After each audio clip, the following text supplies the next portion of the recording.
BPS Sumatera Selatan mencatat, jumlah lalu lintas pesawat udara di Bandara SNB 2 Palembang sepanjang Juli 2020 sebanyak 395 penerbangan, naik 84,58% dibanding bulan sebelumnya yang hanya 214 penerbangan.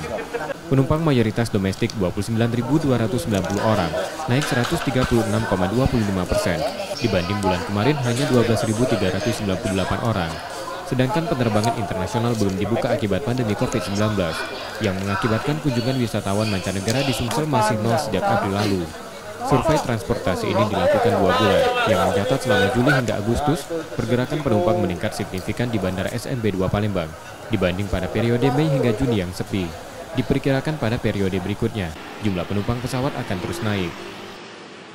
Kalau untuk transportasi sendiri ya, ini belum menggembirakan, ya belum menggembirakan karena untuk penerbangan internasional masih nol. Ya, jadi sejak April, Mei, Juli, Agustus ini masih nol untuk penerbangan ini. Tapi untuk penerbangan domestik itu ada perkembangan lah, cuma tidak setinggi sebelumnya begitu ya, setinggi bulan yang sama tahun sebelumnya. Sedangkan angkutan massa lainnya seperti kereta api, penumpangnya masih nol karena belum beroperasi akibat pandemi COVID-19. Nasib yang sama juga terjadi pada angkutan kapal laut yang nol dan hanya dibuka untuk angkutan barang. Reski Oktora, Muklas Diferensial, Kompas TV, Palembang.